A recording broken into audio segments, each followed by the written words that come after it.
पहला प्रश्न। भगवान,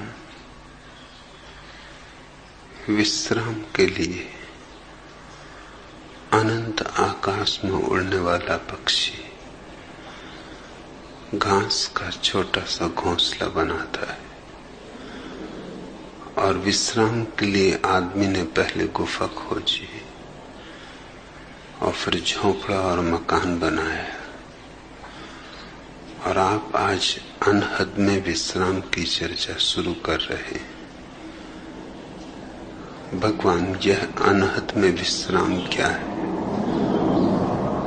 यह हमें समझाने की कृपा करें। आनंद मैत्रेय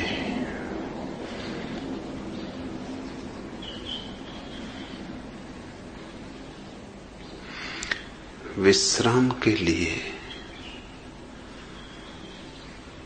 पक्षी घोंसला बनाए,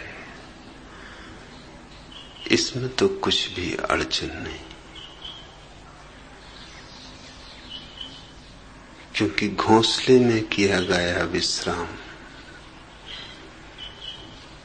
आकाश में उड़ने की तैयारी का अंग है। आकाश से विरोध नहीं है घोंसले का, घोंसला सहयोगी है, परिपूरक है। सतत तो कोई आकाश में उड़ता नहीं रह सकता, देह तो थकेगी, देह को विश्राम की जरूरत भी पड़ेगी। इसलिए घोंसला शुभ है, सुंदर है, सुखद है। इतना ही स्मरण रहे कि घोंसला आकाश नहीं है, सुबह उड़ जाना है, रैन बसेरा है। लक्ष्य तो आकाश ही है, घोंसला पड़ाव है, गंतव्य है, मंजिल वह तो अनंत आकाश है, वह तो सीमाओं के पार जाना है। क्योंकि जहां तक सीमा है वहां तक दुख है, सीमा ही दुख है। सीमा में होना अर्थात कारागृह में होना। जितनी सीमाएं होंगी उतना ही आदमी जंजीरों में होगा। सब सीमाएं टूट जाएं तो सब जंजीरें गिर जाएं। कारागृह से इस मुक्ति के उपाय का नाम ही धर्म है। संसार का अर्थ है कारागृह से चिपट जाना, कारागृह को पकड़ लेना, जंजीरों को आभूषण समझ लेना। तोड़ने की तो बात दूर, कोई तोड़े तो उसे तोड़ने न देना।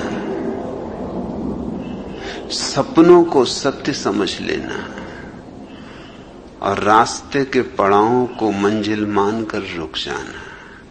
बस संसार का इतना ही अर्थ है। संसार ना तो दुकान में है, न बाजार में, न परिवार में, न संबंधों में। संसार है इस भ्रांति में जो पड़ाव को मंजिल मान लेती है। संसार है इस अज्ञान में जो क्षण भर के विश्राम को शाश्वत आभास बना लेता है। घोंसला बनाओ, जरूर बनाओ, सुंदर बनाओ, प्रीतिकर बनाओ, तुम्हारे सृजन की छाप हो उस पर,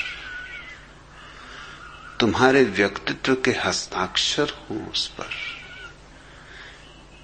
फिर घोंसला हो कि झोंपड़ा हो कि मकान हो कि महल हो,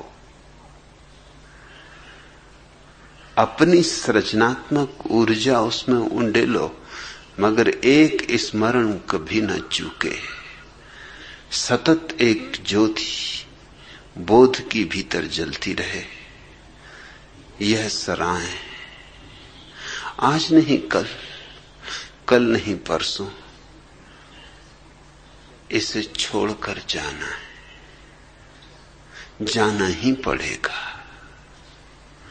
तो जिसे छोड़कर जाना है उसे पकड़ना ही क्यों? रह लो, जी लो, उपयोग कर लो।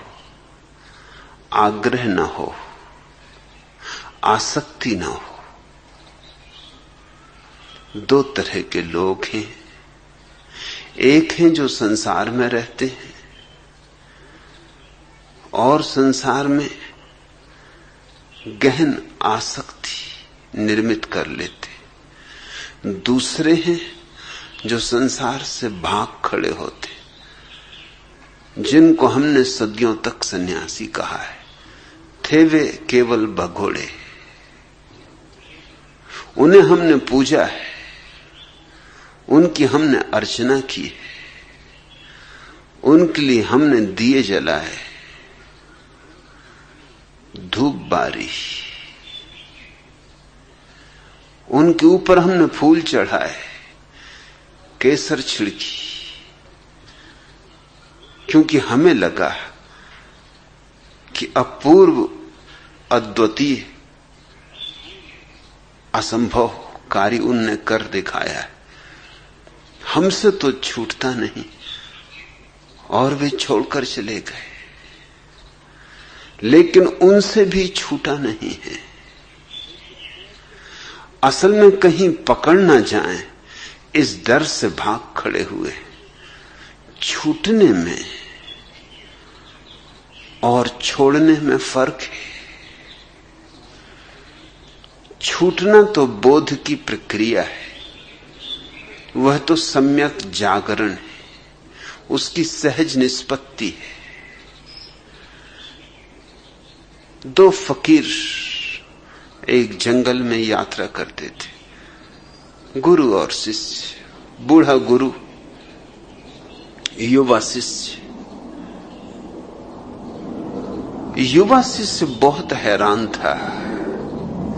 हैरान था इसलिए कि ऐसी बात उसने अपने गुरु में कभी देखी ही न थी। कुछ नई ही बात हो रही थी आज। गुरु बार बार अपनी झोली में हाथ डाल के कुछ टटोल लेता था। थोड़ी देर में फिर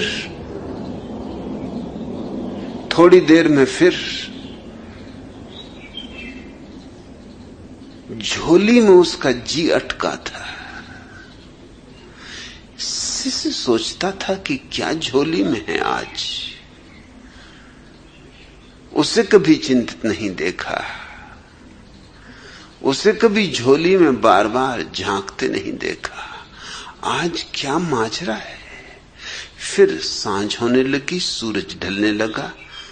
वे कुएं पर हाथ मुंह धोने, थोड़ा विश्राम करने, थोड़ा कलेबा कर लेने को रुके। गुरु पानी भरने लगा। झोला उसने अपने शिष्य को दिया, कहा जरा संभाल के रखना। ऐसा भी उसने कभी कहा न था। झोला यूं ही रख देता था, न मालूम कितने घाटों पर और न मालूम कितने कुओं पर रुकना हुआ था। आज क्या बात है। उत्सुकता जगी। जब गुरु पानी भरने लगा तो शिष्य ने झांक कर झोले में देखा। सोने की एक ईंट झोले में थी। सब राज खुल गया। उसने ईंट को तो निकाल के झोले के बाहर कुएं के पास फेंक दिया एक गड्ढे में, और उसी वजन का एक पत्थर झोले में रख दिया। गुरु ने जल्दी से हाथ मुंह धोया, नाश्ता किया, बीच बीच में झोले पे नजर भी रखी, एक दो बार चेताया भी शिष्य को कि झोले का ख्याल रखना। शिष्य हंसा, उसने का पूरा ख्याल, आप बिल्कुल निष्फिक्र रहे, चिंता की अब कोई बात ही नहीं।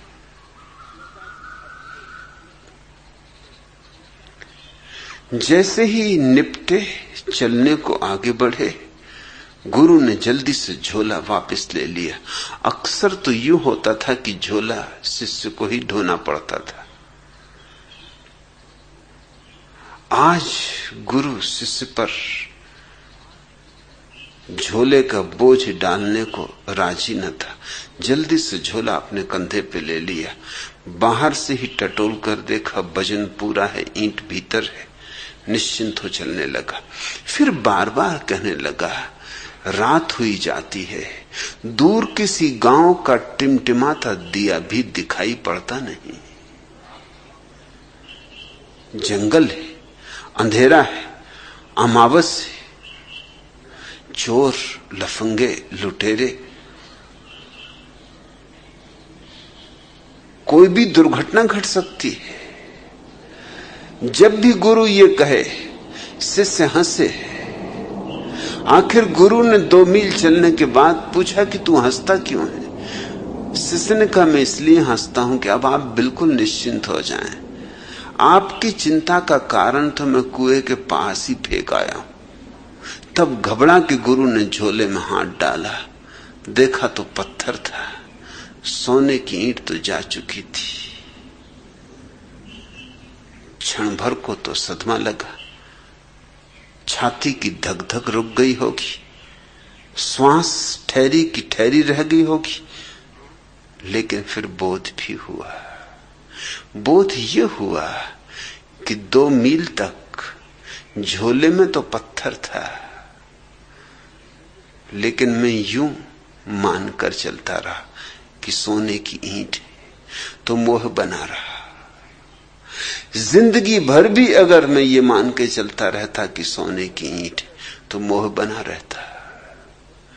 मोह ईंट में नहीं था, मेरी भ्रांति में था। मोह ईंट में होता तो इन 2 मीलों तक मोह के होने का कोई कारण न था, चिंता की कोई वजह न थी। मेरी आसक्ति मेरे भीतर थी, बाहर की ईंट में नहीं। जिंदगी भर भी आसक्त रह सकता था अगर ये भ्रांति बनी रहती कि ईंट सोने की है, और तत्क्षण भ्रांति टूट गई जैसे ही जाना कि ईंट पत्थर की है। झोला वहीं गिरा दिया, खिलखिला के हंसा, वहीं बैठ रहा, कहा अब कहां जाना है, अब गांव वगैरह खोजने की कोई जरूरत नहीं, वैसे ही बहुत थके, अब आज रात इसी वृक्ष के नीचे सो रहेंगे। शिष्य ने कहा, अंधेरा है, अमावस है, चोर हैं, लुच्चे हैं, लफंगे हैं, लुटेरे हैं। गुरु ने कहा, रहने दे, अब कुछ भेद नहीं पड़ता। अब अपने पास ईंट ही नहीं, अपने पास सोना ही नहीं, तो लूटने वाला भी क्या लूटेगा। इसे मैं छूटना कहता हूं। छोड़ा नहीं, छूटा। एक बोध जगा, एक समझ गहरी हुई, एक बात साफ हो गई कि सब उपद्रव भीतर है, बाहर नहीं। बाहर तो सिर्फ बहाने हैं, निमित्त, खूंटियां, जिन पर हम अपने भीतर के उपद्रव टांग देते, फिर धन हो, पद हो, प्रतिष्ठा हो, परिवार हो, परिजन हो, मित्र हो, देह हो, मन हो, कोई भी बहाना काम दे देगा। लेकिन अगर भीतर टांगने को ही कुछ न बचा हो तो फिर सब बहाने रहे आए, क्या फर्क पड़ता है? फिर बाजार में बैठो कि मरघट में, बराबर है। वे जो भगोड़े हैं उनसे संसार छूटा नहीं, उन्होंने छोड़ा है। और दोनों शब्दों में उतना ही भेद है जितना जमीन और आसमान में। छूटना तो बोध से होता है, छोड़ना भय से होता है। भय और बोध का क्या नाता, क्या संबंध? वे तो विपरीत हैं, उनका तो कभी मिलन होता ही नहीं। बोध और भय, भय तो पलता है अंधेरे में और बोध जगता है उजेले में। बोध है सुबह और भय है अमावस की रात। दोनों का कैसा मिलन?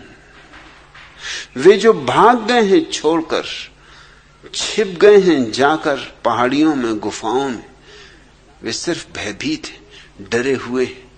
डर है कि संसार में अगर रहे तो आसक्ति पकड़ लेगी, मगर संसार ने कभी किसी को पकड़ा है?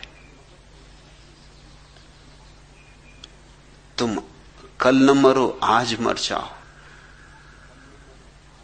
तो संसार तुम्हें क्षण भर न रोकेगा कि न जाओ, कि ठहरो, कि कुछ देर तो ठहरो, तुम्हारे बिना कैसे चलूंगा, कि तुम्हारे बिना सब अस्त व्यस्त हो जाएगा, अराजकता हो जाएगी। तुम नहीं तो फिर जिंदगी कहां? रुक जाओ, ठहर जाओ थोड़ी देर और, जरा संभल लेने दो, परिपूरक खोज लेने दो, फिर चले जाना। ऐसी जल्दी क्या है? कल के मरते आज मर जाओ, संसार को क्या पड़ी? कुछ अंतर ही नहीं पड़ता। कितने लोग आए, कितने लोग गए, कितने लोग आते रहे जाते रहे, कितने लोग आते रहेंगे जाते रहेंगे। संसार अपनी जगह है, संसार तुम्हें पकड़ता नहीं, तुम संसार को पकड़े हुए हो। इसलिए छोड़कर कहां भाग रहे हो? अगर पकड़ने की आदत तुम्हारी है तो तुम्हारे साथ चली जाएगी। उसे कैसे छोड़ोगे? वह तो भीतर है। तो हो सकता है महल छोड़ दो, झोंपड़ा पकड़ लोगे, सिंहासन छोड़ दो, लंगोटी पकड़ लोगे, तिजोरियां छोड़ दो, भिक्षा पात्र पकड़ लोगे, राज्य छोड़ दो, कुछ अंतर ना पड़ेगा। एक वृक्ष के नीचे बैठ रहोगे, उस पर कब्जा कर लोगे कि ये मेरा वृक्ष, इसके नीचे कोई और अड्डा ना जमाए, किसी और की धुनी ना लगे। पकड़ोगे तुम जरूर, क्योंकि पकड़ कहीं यूं जाती है। पकड़ तो केवल समझ से जाती। इसलिए मैं अपने सन्यासी को कहता हूं, भागना मत। भागना है भय, और भय तो कायरता है, और कायर तो संसार भी नहीं पा सकता। सत्य को क्या खाक पाएगा? इसलिए मेरे मन में भगोड़ों के प्रति कोई आदर नहीं, कोई सम्मान नहीं। वे चाहे कितने ही बड़े भगोड़े रहे हो, और चाहे उन्होंने कितने ही लोगों को प्रभावित कर दिया हो। लोग तो अपने से विपरीत व्यक्ति से प्रभावित हो जाते। एक आदमी सिर के बल खड़ा हो जाए और भीड़ लग जाएगी। अब यूं सिर के बल खड़ा होना कोई बड़ी बात नहीं, कोई भी मूढ़ कर सकता है। सच तो यह सिवाय मूढ़ के और कौन करेगा? अगर परमात्मा को तुम्हें सिर के बल ही खड़ा करना था तो उसने सिर में टांगें उगा दी होती। परमात्मा शीर्षासन में बहुत उत्सुक नहीं।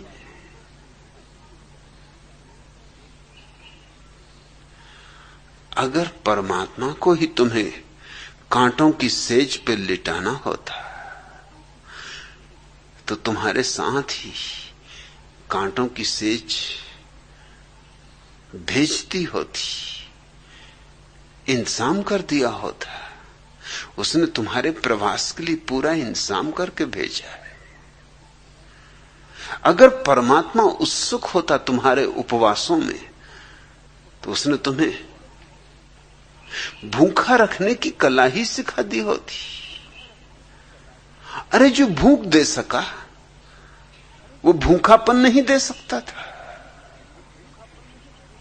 अगर परमात्मा उत्सुक होता कि तुम छोड़ दो परिजन, तुम छोड़ दो मित्रजन, तुम छोड़ दो परिवार, तुम छोड़ दो लोग, तो तुम्हें परिवार में और परिजनों में मित्रों में पैदा ही क्यों करता? यूं ही जैसे आकाश से वर्षा होती तुम भी बरस गए होते।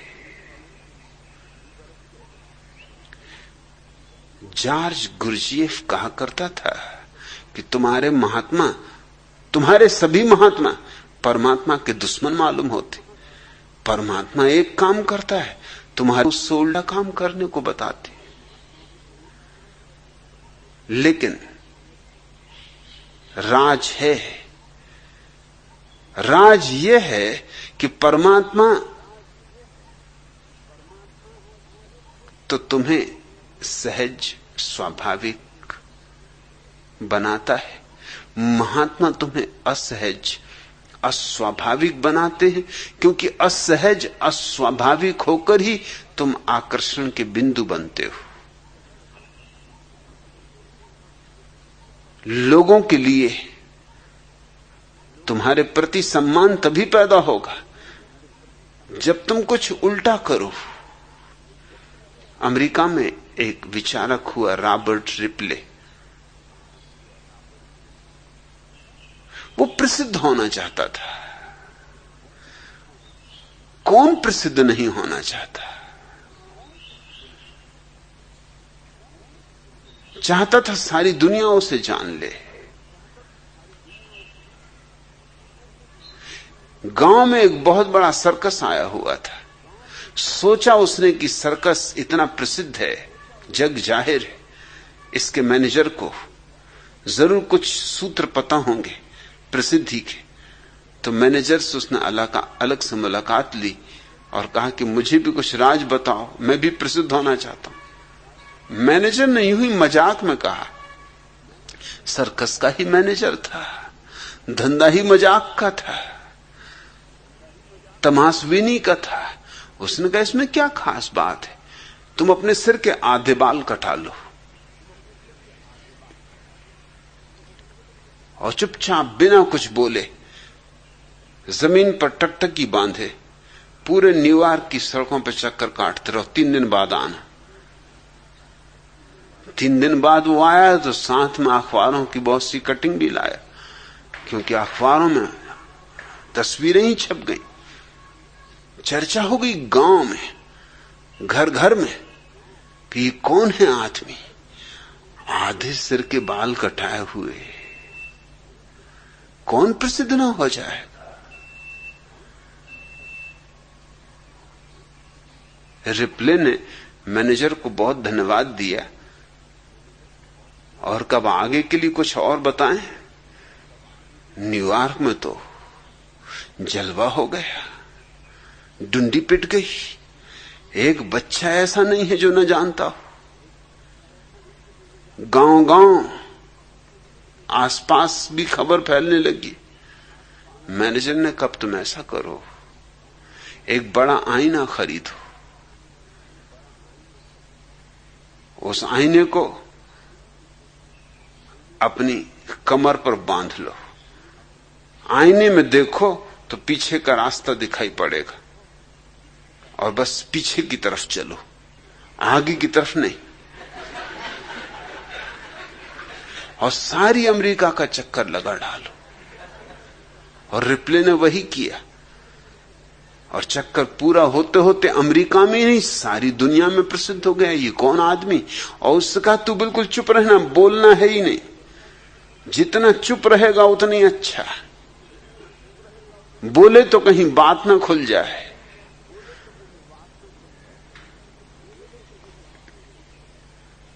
बुद्धिमान आदमी का बोलना अच्छा, बुद्धू का चुप रहना अच्छा, क्योंकि बुद्धू चुप रहे तो बुद्धिमान मालूम होता है।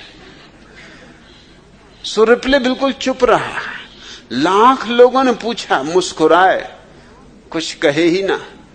अरे राज की बातें कहीं कही जा सकती, शब्दातीत कहो भी तो कैसे कहो, अनिर्वचनीय। प्रवचन से तो मिलती नहीं, बोलने से तो मिलती नहीं, कहने से तो कही नहीं जाती, हस्तांतरणी नहीं। कोई जानने वाला ही जान ले तो जान ले। और मजा तो तब हुआ जब रिप्ले ने पाया कि कुछ उसके शागिर्द भी पैदा हो गए, उसके पीछे पीछे चलने लगे। उन्होंने भी छोटी छोटी व्यवस्थाएं कर ली, जिससे जैसा दर्पण बन सका ले आया। अकेला नहीं, अब रिप्ले की एक कतार चलने लगी, और वो भी सब चुप। अरे जब गुरु ही चुप तो शिष्य भी चुप।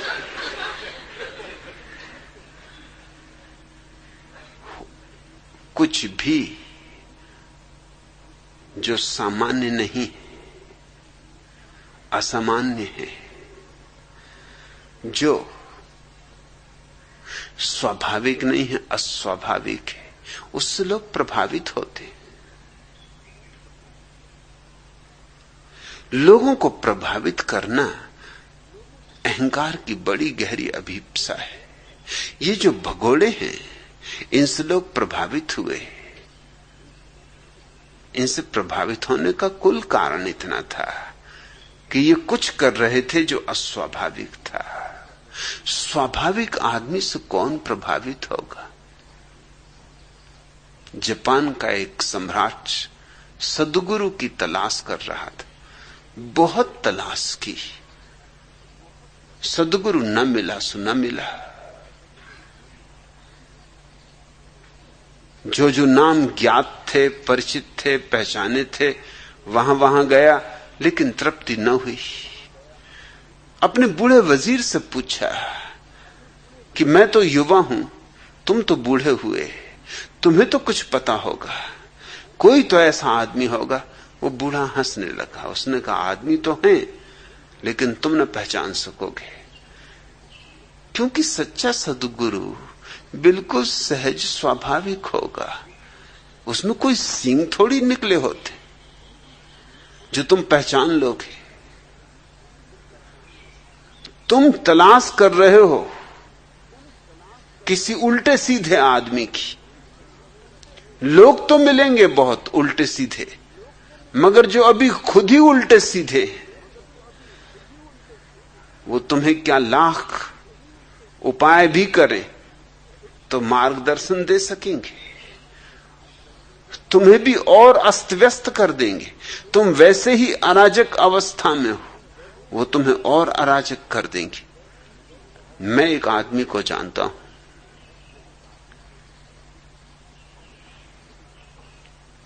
सम्राट तो उत्सुक था, वजीर को कहा मैं चलने को राजी हूं।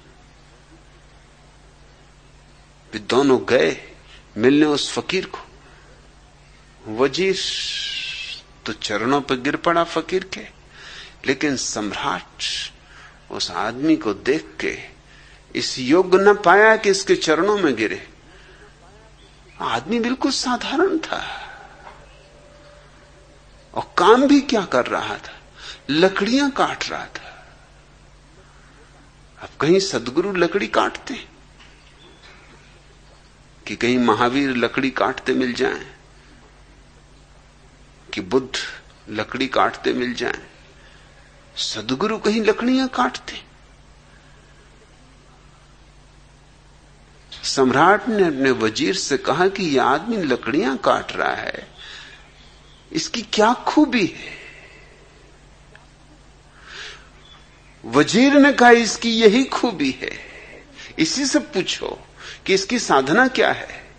तो पूछा फकीर से कि तेरी साधना क्या है। फकीर कोई और न था, ज़ेन सदगुरु था बुकोच। उसने कहा मेरी कोई साधना नहीं, जब भूख लगती है तो भोजन कर लेता हूं, और जब नींद आती तो सो जाता हूं।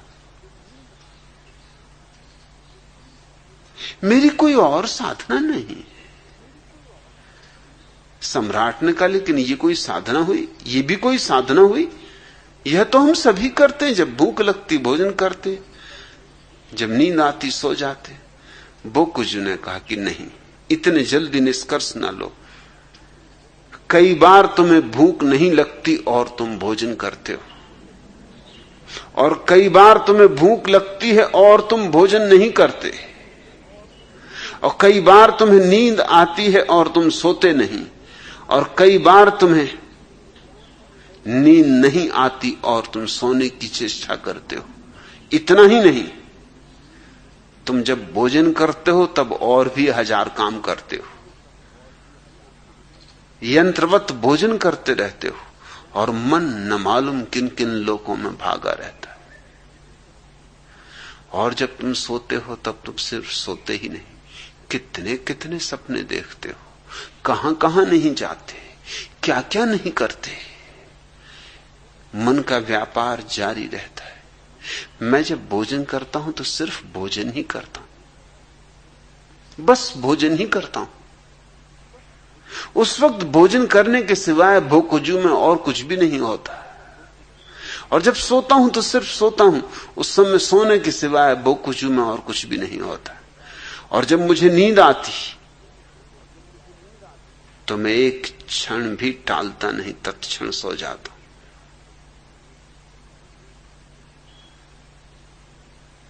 बोकुजू के संबंध में कहानियां हैं कि कभी कभी बीच प्रवचन में देते सो जाता था।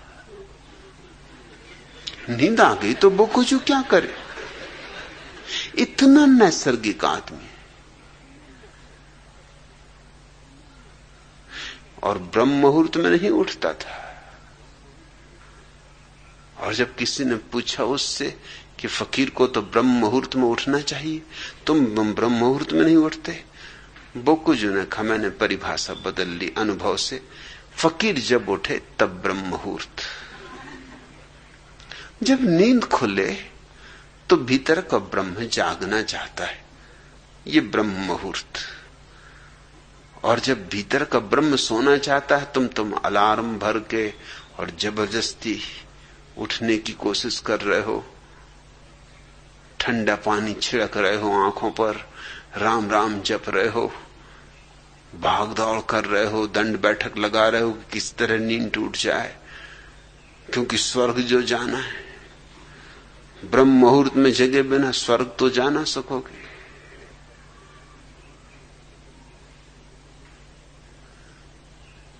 बोकुजू कहता जब नींद खुल गई तब ब्रह्म मुहूर्त। तो कभी कभी दोपहर तक सोया रहता और कभी कभी आधी रात तक जागा रहता। जब नींद आएगी तब सोएगा, जब भूख लगी तो भोजन करेगा। कभी कभी दिन 2 दिन बीत जाते और भोजन न करता, वह उपवास न था। और कभी कभी दिन में 2 बार भोजन करता। इतना नैसर्गिक, मगर ऐसे आदमी से कौन प्रभावित हो। हम तो उल्टे सीधे लोगों से प्रभावित होते। इसलिए भगोड़ों ने मनुष्य को बहुत ज्यादा प्रभावित किया। वे हमसे उल्टे थे, और हमसे उल्टे थे इसलिए मैं तुमसे कहता हूं हमसे जरा भी भिन्न न थे। हम जैसे ही थे, बस हम पैर के बल खड़े हैं, वो सिर के बल खड़े थे। हम सोने के पीछे दीवाने, वो डरते थे कि कहीं सोना छू ना जाए। हम स्त्रियों के पीछे भागे जा रहे हैं, वो स्त्रियों के प्रति पीठ करके भागे जा रहे थे, मगर भाग जारी थी और दोनों का केंद्र स्त्री थी। एक स्त्री की तरफ भाग रहा है, एक स्त्री से भाग रहा है, मगर दोनों की नजर स्त्री पर अटकी। एक कहता है कि स्त्री में ही स्वर्ग है और एक कहता है स्त्री नरक का द्वार है, मगर दोनों के लिए स्त्री महत्वपूर्ण है। किसी के लिए स्वर्ग का द्वार, किसी के लिए नरक का द्वार, मगर द्वार स्त्री ही है। मगर स्त्री से छुटकारा नहीं है। ऐसे न पुरुष से छुटकारा है, न धन से छुटकारा है।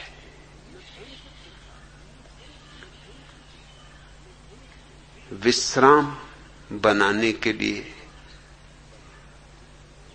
विराम में जाने के लिए पक्षी घोंसले बनाते हैं, मनुष्य झोंपड़े बनाते हैं या महल बनाते हैं। कुछ बुरा नहीं, बस इतनी ही याद रहे कि उन सीमाओं में आबद्ध न हो जाना।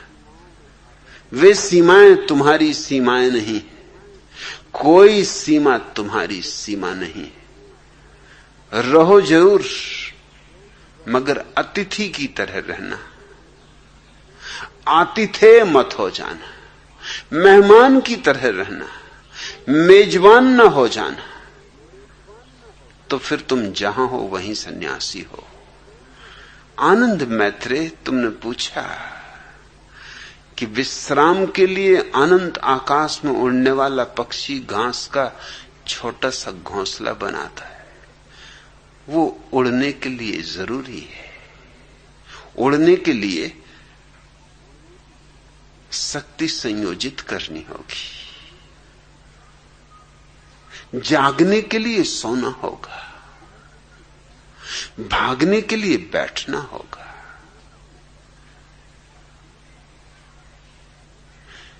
नहीं तो ऊर्जा विनष्ट हो जाएगी। वह घोंसला आकाश का दुश्मन नहीं, संगी साथी है, आकाश का हिस्सा है, आकाश ही है। मगर कोई पक्षी घोंसले को पकड़ के नहीं बैठ जाता। तुमने देखा, अंडे फूटते हैं, नए पक्षी पैदा होते हैं, रुकते हैं तब तक घोंसले में जब तक उड़ने के योग नहीं हो जाते, और जिस दिन उड़े कि उड़े, फिर लौट कर आते ही नहीं।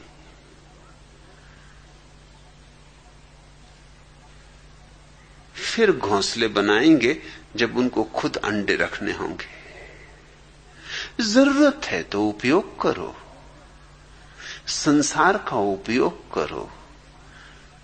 संसार नहीं बांधता है। संसार से भागो मत, जागो। तुम कहते हो और विश्राम के लिए आदमी ने पहले गुफा खोजी, फिर झोंपड़ा मकान बनाया, और आज आप अनहद में विश्राम की चर्चा शुरू कर रहे हैं। ये अनहद में विश्राम अंतिम विश्राम है, ये आखिरी घोंसला है। फिर उसके पार और मकान नहीं बनाने पड़ते, शाश्वत घर मिल गया। फिर क्या मिट्टी के घरगुले बनाने, क्या फिर रेत के मकान बनाने जो अभी बनाए और अभी गिरे। फिर क्या क्षणभंगुर में समय को व्यतीत करना है और व्यर्थ करना है। अनहद में विश्राम दरिया की इस अद्भुत सूचना का अंग है। जात हमारी ब्रह्म है, माता पिता है राम, ग्रह हमारा शून्य में, अनहद में विश्राम। इस सूत्र को समझ लो, यह सूत्र सन्यास का सार है। जात हमारी ब्रह्म है। जात का अर्थ होता है जहां से हम जन्मे। जो हमारा वास्तविक जीवन स्रोत है। इसलिए तुम्हारी जात हिंदू नहीं और मुसलमान नहीं और ईसाई नहीं, क्योंकि बच्चा जब पैदा होता है उसे पता ही नहीं होता कि हिंदू है कि ईसाई है कि मुसलमान। बच्चा जब पैदा होता है तो न तो संस्कृत बोलता है, न अरबी बोलता है, न लैटिन, न ग्रीक। मैंने सुना है एक फ्रेंच दंपति जिनके बच्चे पैदा नहीं होते थे,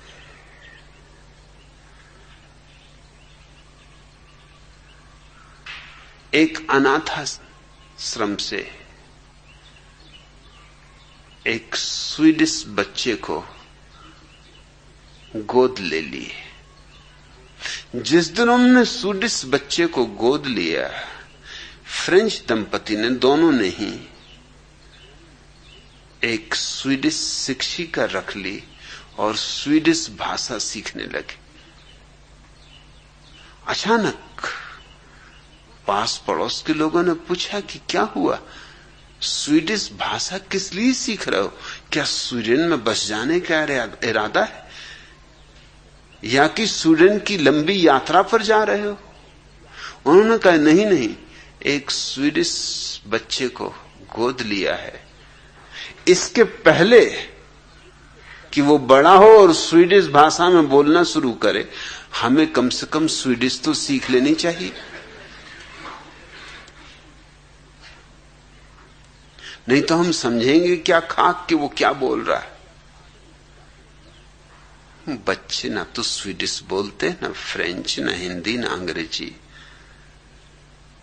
बच्चों की कोई भाषा नहीं होती, शून्य उनकी भाषा होती, मौन उनकी भाषा होती, और उनकी कोई जात नहीं होती। हिंदू नहीं, मुसलमान नहीं, ईसाई नहीं, सब जातें हम थोप देते हैं। और क्या गजब हुआ है, जातों पर जाते थोपे चले जाते। हिंदू होने से ही काम नहीं चलता, फिर उसमें ब्राह्मण, फिर उसमें क्षत्रिय, फिर वैश्य, फिर शूद्र, इतने से भी काम नहीं चलता। फिर अब ब्राह्मणों में भी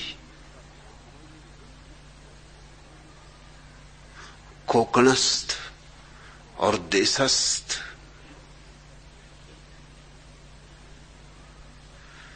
विनोबा भावे से किसी ने पूछा कि आप कोकणस्थ ब्राह्मण हैं या देशस्थ? विनोबा ने अपनी सूझबूझ के हिसाब से ठीक ही उत्तर दिया, हालांकि मुझे कुछ बहुत ठीक नहीं लगता। उन्होंने कहा, ना तो मैं कोकणस्थ ब्राह्मण हूं ना देशस्थ, मैं तो स्वस्थ ब्राह्मण। बात तो ठीक है, लेकिन मेरा इतना ही निवेदन है कि इसमें पुनरुक्ति है। स्वस्थ ब्राह्मण दोनों का एक ही अर्थ होता है। स्वस्थ का अर्थ होता है स्वयं में स्थित हो जाना, और ब्राह्मण का अर्थ होता है स्वयं के ब्रह्म को जान लेना। इसलिए स्वस्थ ब्राह्मण एक ही बात को कहने के लिए दो शब्द उपयोग कर रहे हो, उचित नहीं है। ब्राह्मण होना काफी है, स्वस्थ होना काफी है। स्वस्थ ब्राह्मण होने की कोई जरूरत नहीं। एक ही बात को कहने के लिए दो शब्द क्यों उपयुक्त करने, क्यों उपयोग करना? लेकिन यूं उनकी बात ठीक है कि कोकणस्थ नहीं, देशस्थ नहीं। लेकिन खतरा यह है कि कुछ स्वस्थ ब्राह्मण पैदा हो सकते, ऐसी तो जातियां पैदा होती। विनोबा के पीछे चलने वाले ब्राह्मण कहने लग सकते हैं कि हम स्वस्थ ब्राह्मण, फिर एक जाति पैदा हो गई। क्या ब्राह्मण होना पर्याप्त नहीं है? क्या ब्रह्म होना काफी नहीं है? क्या ब्रह्म से और कोई परिष्कार हो सकता है? क्या ब्रह्म को सुंदर बनाया जा सकता है? कुछ और शब्द उस पर आरोपित कर दिए जाएं तो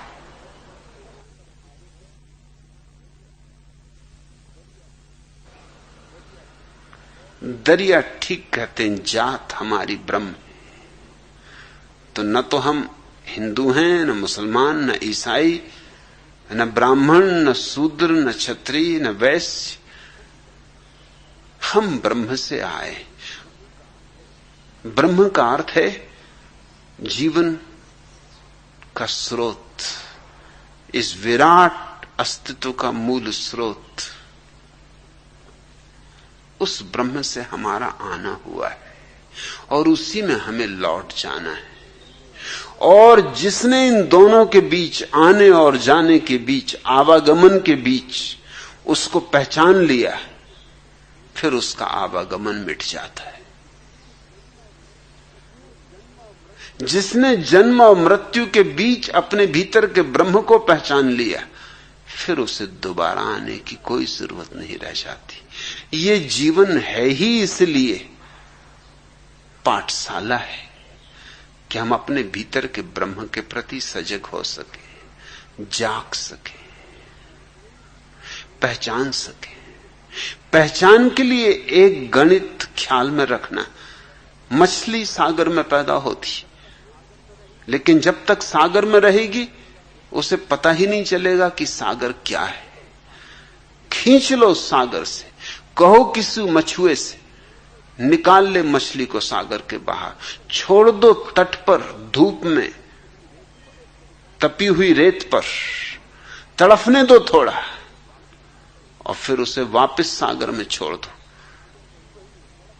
मछली वही है, सागर वही है, लेकिन सब बात बदल गई। अब मछली जानती कि सागर क्या है, पहले नहीं जानती थी। अब बोध हुआ, अब पता चला कि सागर ही मेरा जीवन है, मेरा आनंद है, मेरा उत्सव है। अब पता चला सागर ही मेरा संगीत है, सागर ही मेरा नृत्य है। सागर से क्षण भर को छूटना और नरक और पीड़ा और दुर्दिन और दुर्भाग्य की शुरुआत। हम ब्रह्म के सागर से आते मछलियां हैं जो संसार के तट पर फेंक दी गई, जानबूझकर फेंकी गई ताकि पाठ सीख लें। पाठ सीखने का एक ही उपाय है कि थोड़ी देर के लिए बिछड़न हो जाए। अगर मिलन कभी टूटे ही ना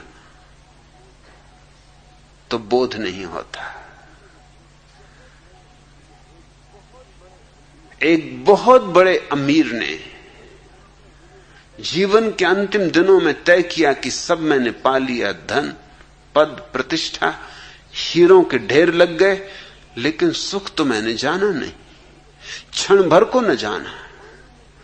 धन को पाने में दुख उठाया, धन पाके कुछ सुख मिलता नहीं। धन तो है लेकिन सुख कहां। और जीवन की अंतिम घड़ी पास आने लगी, सूरज ढलने लगा है। अब ढला तब ढला, ये उतरने लगा पश्चिम में सूरज, कभी भी रात आ जाएगी। इसके पहले की मौत आए, सुख को तो जानना ही है। तो उसने एक बहुत बड़ी झोली में बहुमूल्य हीरे जवारात भरे, अपने घोड़े पे सवार हुआ, बहुत फकीरों के पास गया और फकीरों से कहा, ये सारा धन देने को तैयार, सुख की एक झलक दिखा दो। मगर कौन सुख की झलक दिखाए, कैसे सुख की झलक दिखाए? उत्सुक तो फकीर भी थे उसके धन को लेने में, और जो उसके धन को लेने में उत्सुक थे वे क्या खाक सुख की झलक दिखाएंगे? अभी तो उनको खुद भी झलक नहीं मिली। अभी तो वो भी सोच रहे हैं कि धन मिल जाए तो शायद झलक मिले, और आंख के होते हुए अंधे हैं। इस आदमी को धन मिल गया और धन का झोला लिए घूम रहा है कि मैं देने को तैयार हूं किसी को भी एक झलक, बस एक झलक, एक नजर भर के देख लूं सुख क्या है कि सब निछावर कर दूंगा। फिर एक सूफी फकीर की उसको खबर मिली। लोगों ने कहा हम तो न दे सकेंगे झलक। सच तो यह है कि तुम्हारा धन देख के हमारे भीतर तुमने लालच जगा दी, हमारी न मालूम कितने दिनों की तपस्या और साधना डगमगा दी। तुम भागो यहां से, ले जाओ अपना धन। हम पहुंचे ही जा रहे थे कि तुमने चुका दिया। तुम खुद भी चूके और हमको भी चुका दिया। हाँ, एक फकीर है, वो जरा उल्टा सीधा फकीर है, शायद वही तुम्हारे काम आए। तो गया धनपति, अपने घोड़े को रोका उस फकीर के वृक्ष के नीचे, फकीर को अपनी पूरी कथा सुनाई। फकीर ने गौर से सुनी। धनपति ने अपना झोला भी खोल के दिखाया। हीरे जवारातों का ढेर था उसमें, अरबों खरबों के होंगे। फकीर ने कहा झोला बंद कर। झोला धनपति ने बंद किया। लगा कि फकीर है तो कुछ पहुंचा हुआ, और दूसरे फकीरों को तो झोले में एकदम रस आ गया था। एकदम उनकी आंखों से लार टपकने लगी थी। वो तो भूल ही गए थे इसको सुख देने की बात। वो तो खुद ही के सुख पाने की आकांक्षा में तल्लीन हो गए थे। इस फकीर ने कहा बंद कर ये कचरे को, झोला बंद कर। फिर कुछ सुख दिखाने की बात बने। धनपति ने झोला बंद किया। ये फकीर जचा, जिसने जीवन भर धन इकट्ठा किया उसको ऐसी आदमी जचता है। और जैसे उसने झोला बंद करके एक तरफ रखा, फकीर उठा और झोला लेके भाग खड़ा हुआ। एक क्षण को तो धनपति को कुछ समझ में नहीं आया कि क्या हो रहा है। किम कर्तव्य विमूढ़ खड़ा रह गया। जब होश आया तब तक तो फकीर ये गया वो गया, 9 तो 11 हो गया। उसको तो जगह परिचित थी, वो जंगल परिचित था, वो पास में ही बसा गांव परिचित था। इस धनपति को तो सब अपरिचित था। भागा एकदम उसके पीछे, बेतहासा भागा, घोड़े को भी छोड़ गया, भूल ही गया घोड़े की बात। चिल्लाता हुआ कि लुट गया, बर्बाद हो गया, मेरी जिंदगी भर की मेहनत पे पानी फेर दिया। अरे ये कोई फकीर नहीं है, ये बदमाश है, लुच्चा है, चोर है। चिल्लाता जाए, भागता जाए, पकड़ो पकड़ो। सारा गांव खड़े होकर देख रहा था। गांव तो फकीर को जानता था, वो कई कर्तव्य इस तरह के पहले कर चुका था। उसके कामों से तो लोग परिचित थे कि वो कुछ उल्टा सीधा करता है, कुछ किया होगा। कोई पकड़ने में उत्सुक नहीं दिखाई पड़ रहा था। और धनपति और भी हैरान था। फिर तो वो गालियां पूरे गांव को देने लगा कि पूरा गांव बदमाशों का, लुच्चों का है। ये फकीर तुम्हारा नेता है या क्या बात है? पकड़ते क्यों नहीं? लोग हंस रहे थे, खिलखिला रहे थे। मैं उसके प्राणों पे बनी थी। हाँपता भागता फकीर का पीछा करता रहा। फकीर वापस पहुंच गया उसी झाड़ के नीचे जहां घोड़ा खड़ा था। अब भी झोले को वहीं रख दिया जहां से उठाया था, झाड़ के पीछे जाके खड़ा हो गया छिपकर। थोड़ी ही दो बाद धनपति भी हाँपता, पसीने से लथपथ, जिंदगी में कभी ऐसा दौड़ा नहीं था, मौका ही ना आया था। झोला देखा, एकदम उठा के छाती से लगा लिया और कहा कि हे परमात्मा, धन्य है तू। किन शब्दों में तेरा आभार करूं। आत्मा को ऐसी शांति मिल रही, ऐसा सुख मिल रहा, कभी नहीं मिल रहा। फकीर बोला मिला, चलो थोड़ा दर्शन तो हुआ, झलक मिली। ये धनपति को पता नहीं था कि वो झाड़ के पीछे छिपा। फकीर बाहर आ गया, अपनी जगह बैठ गया। उसने कहा देख, तू कहता था झलक दिखा दो, दिखा दी। अब अपने घर जा, अब आगे काम तू कर। तब धनपति को बोध आया, चरणों पर गिरा, कहा कि मैं पहचाना नहीं। लुच्चा लफंगा चिल्लाया, गालियां दी, पूरे गांव को गालियां दी। अब मैं समझा कि वो गांव के लोग क्यों तुम्हें नहीं पकड़ रहे थे, वो तुम्हें जानते होंगे, मगर तुमने क्या गजब किया। फकीर ने कहा, इसके सिवाय कोई रास्ता नहीं था। यही परमात्मा की विधि है और यही समस्त सद्गुरुओं की विधि है। तुमसे जब तक हटा ना लिया जाए तब तक तुम्हें पता ही नहीं चलेगा। अचानक तुम्हें सुख मिल गया। ये झोला तो तुम्हारे पास सदा से था। पहले छाती से लगा कि परमात्मा को धन्यवाद नहीं दिया, आज क्यों धन्यवाद दे रहे हो? थोड़ी देर को मछली सागर से छूट गई। ये संसार एक शिक्षण की व्यवस्था है। इसलिए जिनने तुमसे कहा है संसार छोड़ दो, वो वही लोग हैं जो तुम्हारे बच्चों को समझाएं कि स्कूल छोड़ दो। भाग खड़े हो, ये स्कूल है, इसे छोड़ना नहीं है, यहां कुछ सीखना है। यहां परमात्मा से विरह हो गया हमारा। वो जो हमारा मूल स्रोत है, उद्गम है, ब्रह्म है, उससे हमारा नाता टूट गया है। इस विरह को भोगना है ताकि फिर से मिलन की संभावना बन सके। और विरह के बाद जो मिलन है उसका मजा ही और है। जात हमारी ब्रह्म है, माता पिता है राम। जात भी हमने खो दी, न मालूम क्या क्या बन के बैठ गए।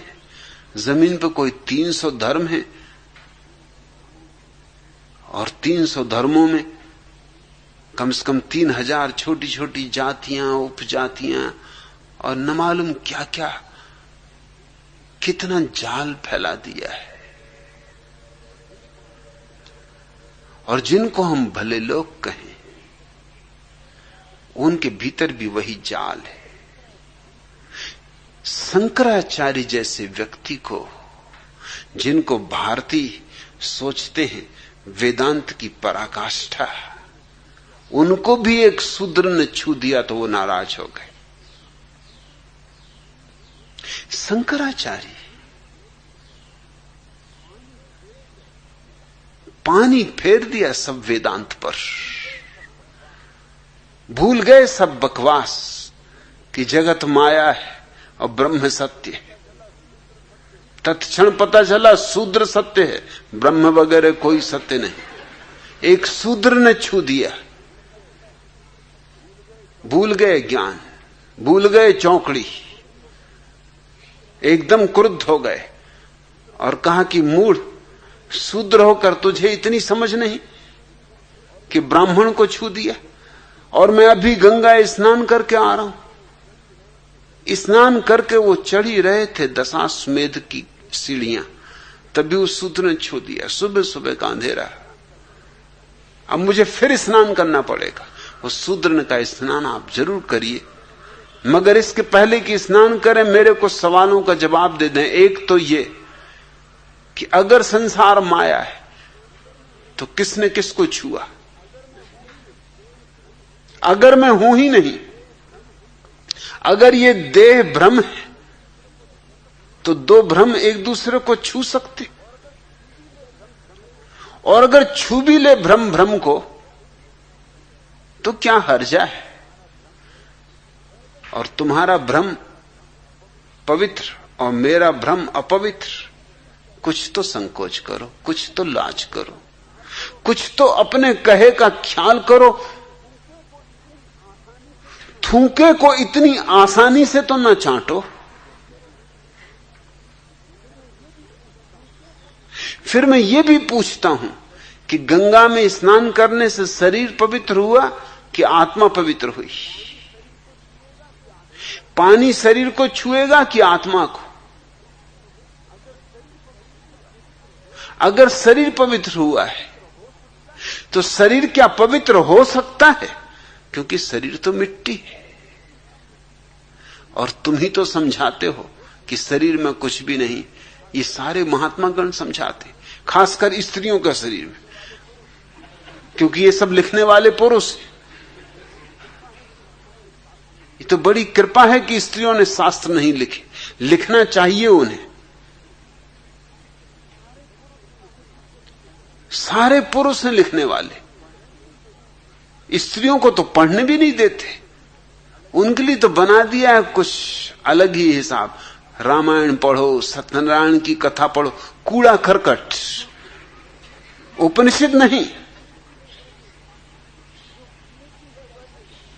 जो कीमती है वह नहीं। क्या स्त्री बुद्धि समझेगी कीमती को? वो तो पुरुषों की बात है। पुरुष पढ़ेंगे उपनिषद और स्त्रियां बाबा तुलसीदास की चौपाइयां रटेंगी। और उन्हीं बाबा तुलसीदास की जो कह गए स्त्रियों को कि ढोल गंवार शूद्र पशु नारी, ये सब ताड़न के अधिकारी स्त्रियां इन्हीं को घोंट रही। स्त्रियों को वेद पढ़ने की मनाही और पुरुष स्त्रियों के संबंध में क्या क्या कहते रहे कि स्त्री का शरीर है क्या? मांस, मज्जा, मवाद, खून, वात, पित्त, कफ। जैसे पुरुष के शरीर में कोई हीरे जवाहरात, स्वर्ण भस्मी। ये पुरुष का शरीर आता कहां से? ये आता है स्त्री के गर्भ से। वही वात, पित्त, कफ। लेकिन स्त्री का शरीर सिर्फ मलमूत्र और पुरुष का शरीर जीवन जल। जी भर के पियो।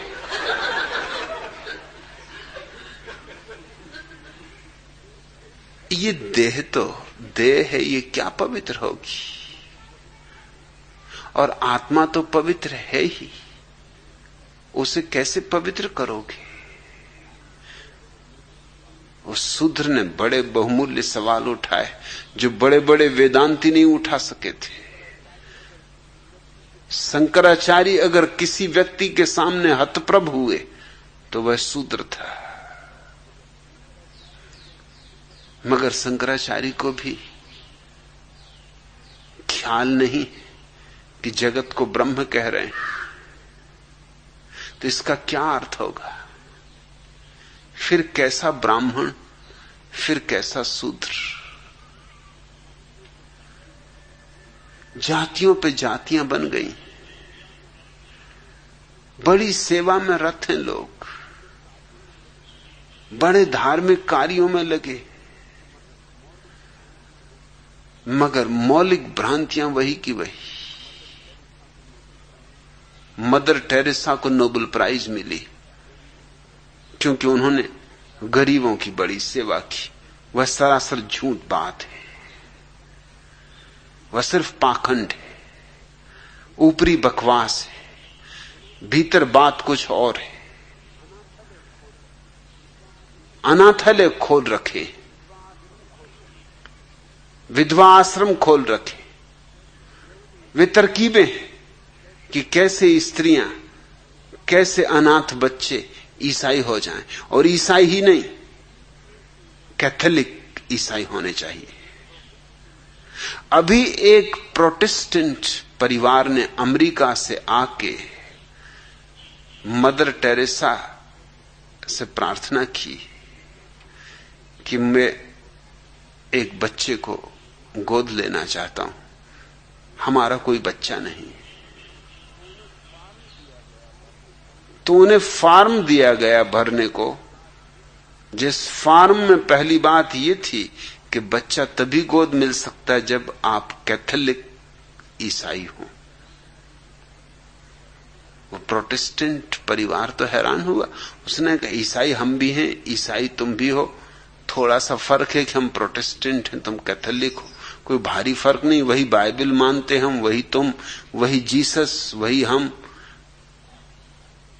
थोड़े कुछ 2 कौड़ी के भेद हैं, और तुम तो मनुष्य जाति की सेवा में तत्पर हो, तुम्हें क्या फर्क पड़ता है?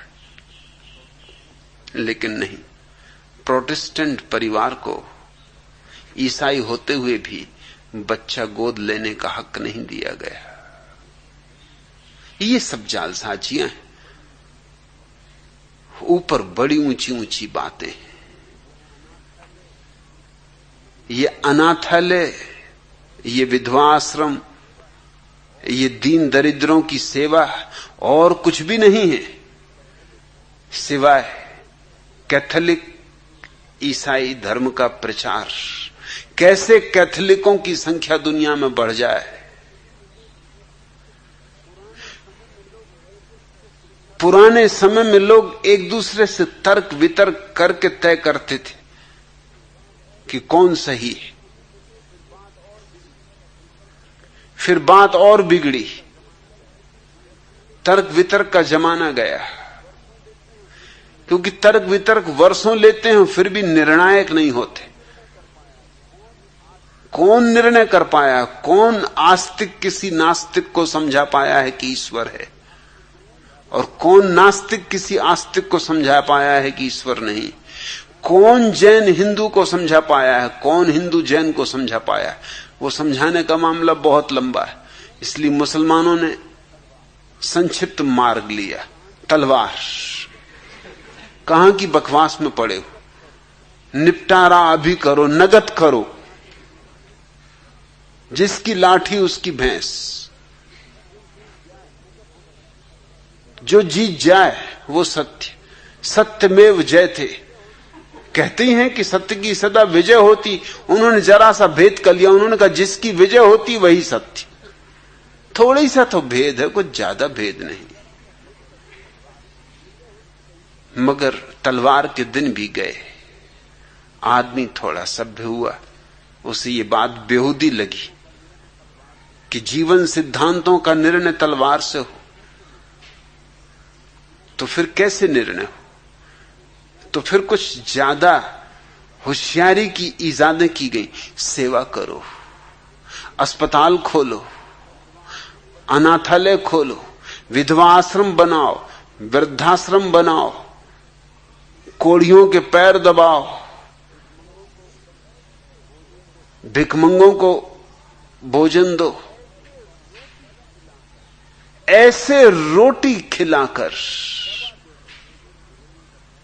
दवा देकर लोगों का धर्म परिवर्तन करो। स्वभावतः इसका परिणाम एक ही होगा, जैसे हिंदुस्तान में है, कोई समृद्ध परिवार भारत का ईसाई नहीं होता। क्यों होगा? जिसके पास अपनी रोटी है, जिसके पास अपना मकान है, जिसके पास अपना धन है, वो क्यों ईसाई होगा? भारत में कौन लोग ईसाई हो गए? आदिवासी, नंगे, भिखमंगे, भूखे, दीन दरिद्र, अनाथ, अपंग, वे सारे के सारे ईसाई हो गए। जातियों पर जातियां, धर्मों पर धर्म, उनके भीतर छोटे छोटे टुकड़े। दरिया कहते हैं एक ही बात याद रखो कि परमात्मा के सिवा न हमारा कोई माता है, न हमारी कोई पिता है, और ब्रह्म के सिवाय हमारी कोई जात नहीं। ऐसा बोध अगर हो तो जीवन में क्रांति हो जाती, तो ही तुम्हारे जीवन में पहली बार धर्म के सूर्य का उदय होता है। गिरे हमारा शून्य में, तब तुम्हें पता चलेगा कि शून्य में हमारा घर है, हमारा असली घर, जिसको बुद्ध ने निर्वाण कहा है, उसी को दरिया शून्य कह रहे हैं। परम शून्य में, परम शांति में, जहां लहर भी नहीं उठती,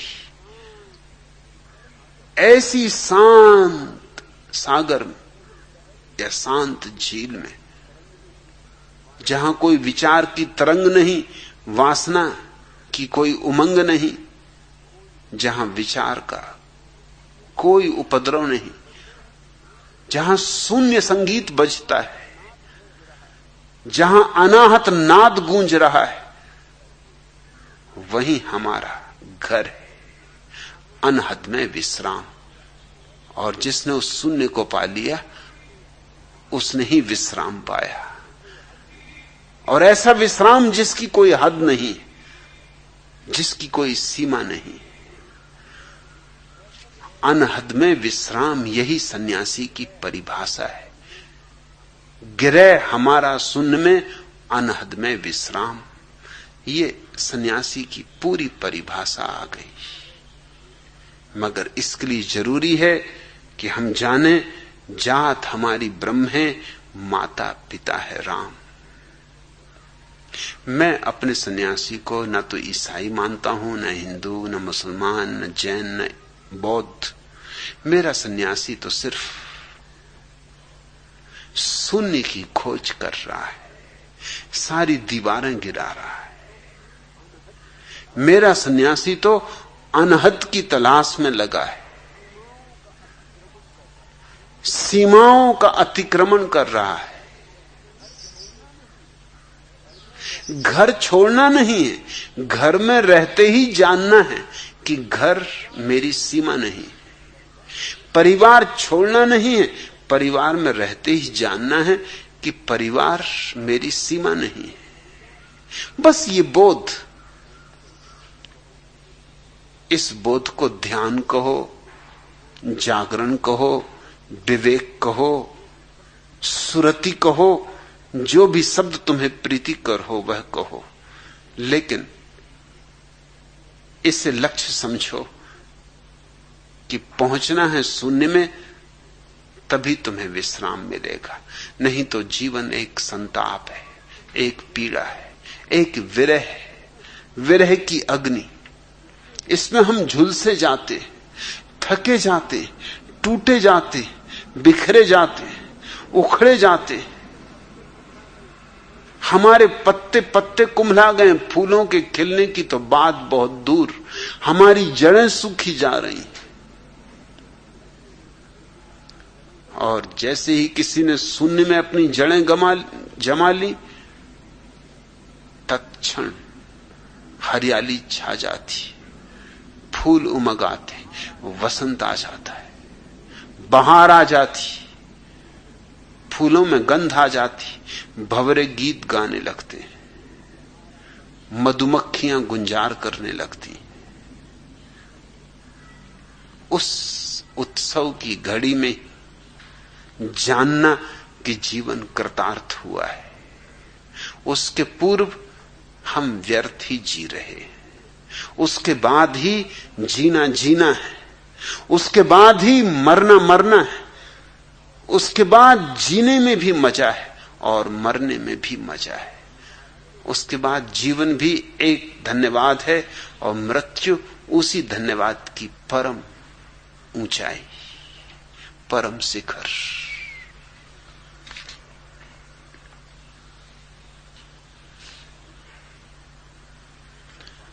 दूसरा प्रश्न, भगवान, क्या किसी संत के दिए हुए मंत्र को दोहराने से हम मुक्ति नहीं पा सकते? बेशक वह संत जीवित हो या नहीं, अगर मुक्ति नहीं तो कुछ अधिक आध्यात्मिक विकास तो होगा या नहीं? और क्या यह सच है कि कभी कोई मंत्र के शब्दों का मतलब जानने की कोशिश नहीं करनी चाहिए? क्योंकि मतलब जानने से तो सिर्फ यही ही होगा कि मन सोच विचार और कल्पना में भाग लेने लगेगा। मैं इसलिए ये सवाल पूछ रहा हूं क्योंकि मैंने सुना है कि आप मंत्र के बहुत खिलाफ हैं और कहते हैं कि मंत्र जपना सिर्फ बेवकूफों और मूर्खों के लिए है। नवल किशोर डीडी।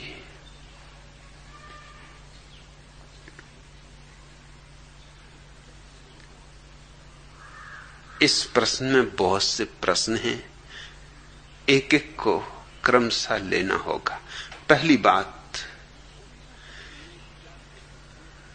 पूछा है तुमने क्या किसी संत के दिए हुए मंत्र को दोहराने से हम मुक्ति नहीं पा सकते? मुक्ति पाई नहीं जाती है। मुक्ति कोई उपलब्धि नहीं है, अनावरण है। मुक्ति कोई गंतव्य नहीं है, कोई दूर की मंजिल नहीं है जहां तक चल के पहुंचना है। मुक्ति हमारा स्वभाव है, जात हमारी ब्रह्म है, माता पिता है राम, गिरह हमारा शून्य में, अनहद में विश्राम। मुक्ति हमारा स्वभाव है। इसलिए मुक्ति को पाने की भाषा में मत सोचना। पाने की भाषा लोभ की भाषा है, और जहां लोभ है वहां मुक्ति नहीं। अलोभ मुक्ति की आधारशिला है। अहंकार पाने की भाषा में सोचता है, धन पालूं, पद पालूं, फिर जब इनसे ऊब जाता है और पाता है कि इन्हें पालने पर भी कुछ नहीं मिलता, तो सोचने लगता परमात्मा को पालूं, स्वर्ग को पालूं, मोक्ष को पालूं, निर्वाण को पालूं, मुक्ति को पालूं, सत्य को पालूं। विषय तो बदल गए, धन नहीं, पद नहीं, धन की जगह ध्यान आ गया, पद की जगह परमात्मा आ गया। लेकिन तुम नहीं बदले, विषय बदल गए। वासना तो वही की वही रही, पाने की। क्या पाना चाहते हो इससे फर्क नहीं पड़ता। जब तक पाना चाहते हो तब तक उलझे रहोगे। मुक्ति पाने से नहीं मिलती है, पाने की बात ही व्यर्थ है ऐसा जानने से तत्क्षण अनुभव में आ जाती। तत्क्षण शब्द को स्मरण रखना, कल नहीं, परसों नहीं, अभी यही। बुद्ध ने 6 वर्ष तक पाने की कोशिश की। स्वाभाविक, आदमी लोभ की दुनिया में जीता है, तो जिस तरह धन और पद को पाते थे, सोचा इसी तरह मुक्ति को पालेंगे। 6 वर्ष तक सतत चेष्टा की, सब किया जो लोगों ने कहा कि करो, जिनको तुम कह रहे हो संत। किसी ने मंत्र दिए तो मंत्र दोहराए, किसी ने उपवास करवाया तो उपवास किया, और किसी ने सिर के बल खड़े होने के कहा तो सिर के बल खड़े रहे। तपश्चर्या तो तपश्चर्या। सुंदर देह थी, राजकुमार थे, सूख कर कांटा हो गए। एक मूढ़ ने बता दिया कि धीरे धीरे भोजन को कम करो, इतना कम करो क्रमशः कि बस एक चावल का दाना ही भोजन रह जाए। इस तरह कम करते करते करते एक चावल का दाना रह जाए, फिर धीरे धीरे बढ़ाना 2 चावल के दाने, 3 चावल के दाने। जिस दिन एक चावल का दाना रह गया, बुद्ध इतने कमजोर हो गए कि निरंजना नदी को पार करते थे, पार न कर सके। मैं निरंजना को देखने गया था सिर्फ इसीलिए कि कैसी नदी है जिसको बुद्ध पार न कर सके। भवसागर पार कर गए और निरंजना पार न कर सके। देखा तो बहुत चौंका। नदी नहीं है, नाला है। गर्मी के दिन थे, बिल्कुल सूखा था। कोई भी पार कर जाए, छोटा बच्चा पार कर जाए, कोई तैरने वगैरह की भी जरूरत नहीं थी। घुटने घुटने पानी भी नहीं था। ये बुद्ध क्यों पार नहीं कर सके? कमजोर इतने हो गए थे। कि निरंजना के किनारे पर एक वृक्ष की जड़ को पकड़ के किसी तरह अपने को अटकाए रहे। जब थोड़ी सी ताकत आई तो किसी तरह सड़क के घाट पे चढ़े। उस घड़ी वृक्ष की जड़ को पकड़े हुए उन्हें यह ख्याल आया कि ये मैंने क्या किया। देह भी गमा बैठा, आत्मा तो मिली नहीं। और मैंने ये कभी सोचा ही नहीं कि देह को गंवाने से आत्मा के मिलने का तर्क क्या है। निरंजना नदी तो पार नहीं कर सकता हूं, ये छोटी सी नदी, तो ये जीवन का इतना बड़ा भवसागर कैसे पार करूंगा। ये घटना बड़ी क्रांतिकारी सिद्ध हुई। उन्होंने उसी क्षण वो जो 6 साल व्यर्थ की दौड़ धूप की थी छोड़ दी। धन और पद की दौड़ तो पहले ही छोड़ चुके थे। उस संध्या मोक्ष की दौड़ भी छोड़ दी। नवल किशोर, ये घटना बहुत विचारणीय है। दौड़ ही ना रही। उस सांझ जब वो सोए, पूर्णिमा की रात थी और चित्त पहली दफा अनहत के विश्राम को उपलब्ध हुआ था। क्योंकि जहां दौड़ नहीं वहां विश्राम है। चाहे शरीर से ना भी दौड़ो, अगर मन से भी दौड़ रहे हो तो भी तो थकान होती, मन भी तो थकता है। अब कोई दौड़ ही ना थी, कुछ पाना ही ना था, सब व्यर्थ है, कुछ भी पाना नहीं। जो है जैसा है उससे ही राजी हो रहे। इसको बुद्ध ने तथाता कहा है। जो है जैसा है ठीक है। उस संध्या तथाता के इस भाव में ही सोए। बाद में कहा कि वो पहली रात थी जब सच में मैं सोया। विश्राम परिपूर्ण था, एक सपना भी ना आया। क्योंकि जब चाह ही ना रही तो सपने कहां से आए। सपने तो चाह की ही छाया है जो नींद में पड़ती। दिन में जो चाह है, रात वही सपना है। एक सपना नहीं। और सुबह जब आंख खुली तो कहा बाद में कि ऐसा विश्राम कभी पाया ही न था। ऐसी शांति छाई थी, रोआ रोआ विराम में था, विश्राम में था। न कुछ करना था, न कहीं जाना था, न कुछ पाना था। सब मोह छूट गए, संसार के भी और परलोक के भी। और तभी देखा कि रात का आखिरी तारा डूब रहा है। जैसे जैसे वो तारा डूबा, वैसे वैसे ही भीतर अगर कोई कहीं धूमिल सी रेखा भी रह गई होगी लोभ की, वो भी विलुप्त हो गई। आखिरी तारे के डूबने के साथ ही बुद्ध को महापरिनिर्वाण उपलब्ध हुआ। अनहद में विश्राम पाया।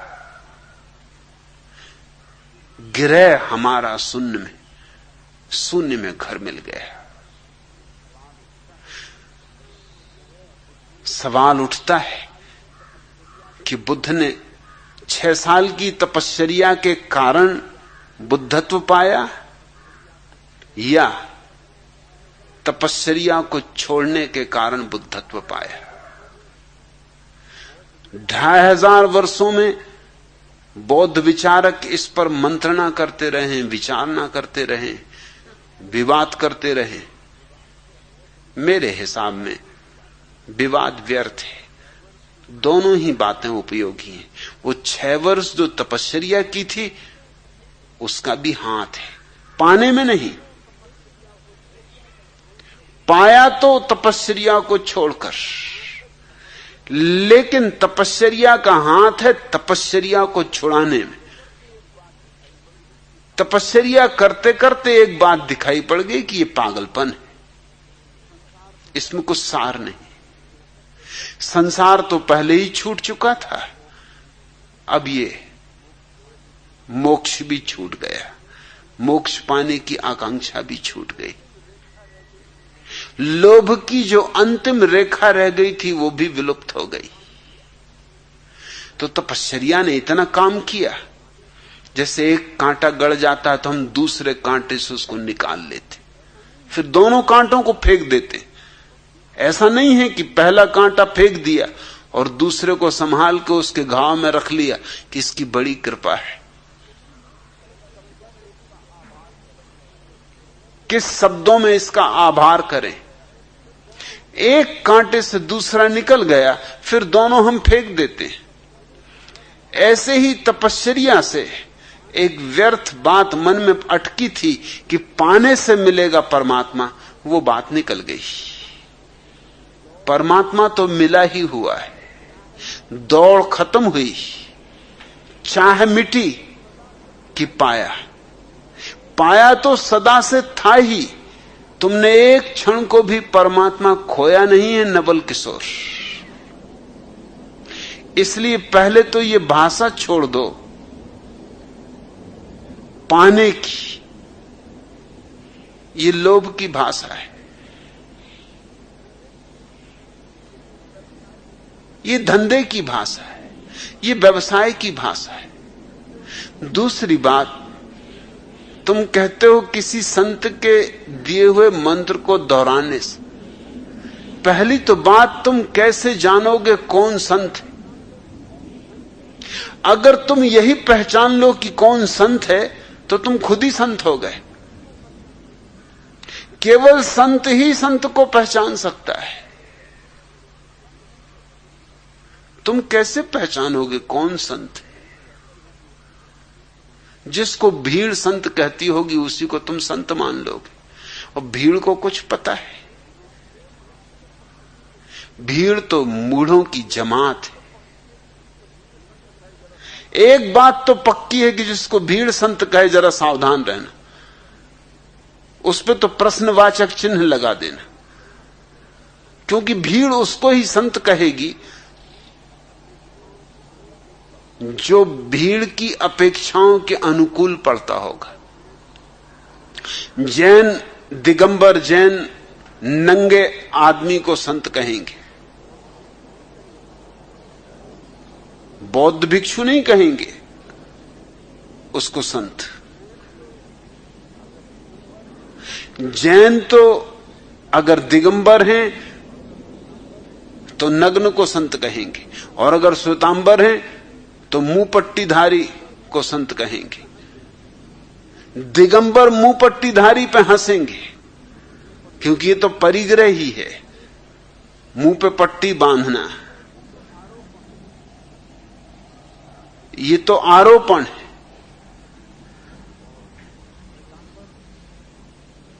और श्वेतांबर नग्न जैन मुनि पे हंसेंगे कि ये तो अशोभन है, अशिष्ट है, अभद्र है। सूफी फकीर हिंदू फकीर पे हंसेंगे कि ये भी कोई संतत्व है, और हिंदू फकीर सूफी पर हंसेंगे कि ये भी कोई संतत्व है। ईसाई तो उसको संत कहेंगे जो दरिद्रों की सेवा कर रहा हो, और भारत में संतों ने कभी किसी की सेवा नहीं की, ख्याल रखना। यहां तो संतों की सेवा करनी पड़ती। यहां तो जैन अपने संत के जब दर्शन को जाते हो, उनसे पूछो कहां जाते हो, तो वो कहते हैं संत की सेवा करने जा रहे। संत और सेवा करे, कौन करवाएगा संत से सेवा? क्या पाप करवाना है अपने हाथ से? समझ लो कि महावीर स्वामी मिल जाए, तुम्हारे पांव दबाने लगे, तुम दबाओगे? तुम एकदम उछक के भाग खड़े होगे, हे प्रभु बचाओ, ये क्या कर रहे हो? आप और पैर दबा रहे हो, क्या सदा के लिए नरक में गिरवा दोगे? कि बुद्ध मिल जाए और एकदम तुम्हारी चंपी करने लगे?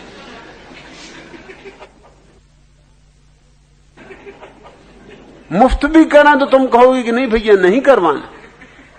अरे हम आपकी चंपी करेंगे, आप हमारी चंपी करें। भगवान बुद्ध और चंपी करें? कभी नहीं, होने नहीं देंगे। लेकिन ईसाइयों की परिभाषा संत की वही है जो तुम्हारे पैर दबाए, जो तुम्हारी सेवा करे। ईसाइयों के हिसाब से जीसस संत है क्योंकि उन्होंने मनुष्य के उद्धार के लिए अपना जीवन दे दिया। महावीर क्या खाक संत है?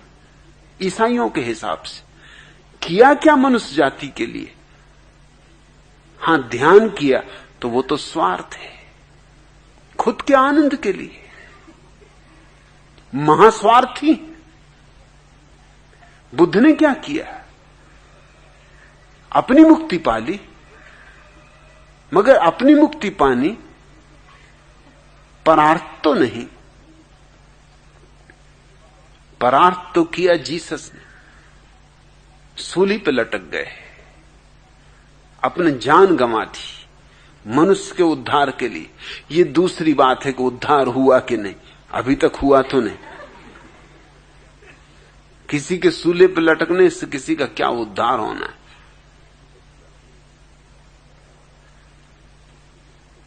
महावीर अपने बाल लौंचते थे, केस लुंज करते थे, और बौद्ध भिक्षु हंसते थे कि ये पागलपन। और बौद्ध भिक्षु की बात में भी अर्थ है, क्योंकि अक्सर स्त्रियां जब पगलाती हैं तो बाल खींचती। तुमने देखे होगा कि स्त्री रूठ जाती, एकदम बाल नोचने लगती। अगर पागल खाने में जाओ तो तुमको कई पागल मिलेंगे जो बाल नोचते। बाल नोचना कुछ पागलपन का हिस्सा है। तो बौद्धों को तो लगा कि महावीर का दिमाग कुछ खराब, बाल नोचना। लेकिन महावीर को मानने वाला मानता है कि महावीर का त्याग परम है। वो उस्तरे का भी उपयोग नहीं करते। अब ये क्या उस्तरे को रखे फिरना? उस्तरा वैसे भी घातक, कहीं किसी पे गुस्सा आ जाए और गर्दन काट दो, या खुद ही पे निराशा आ जाए और गर्दन काट लो। फिर दूसरी बात ये कि उस्तरे पे निर्भर होना, वस्तु पे निर्भर होना है। महावीर तो वस्तु मुक्त है, वो तो किसी तरह की पर निर्भरता नहीं मानते। अब किसी नाई से जाके बाल बनवाना, वो भी जस्ता नहीं, उसका मतलब हुआ कि नाई पे निर्भर हो गए। मोक्ष में पता नहीं नाई मिलते हैं कि नहीं मिलते।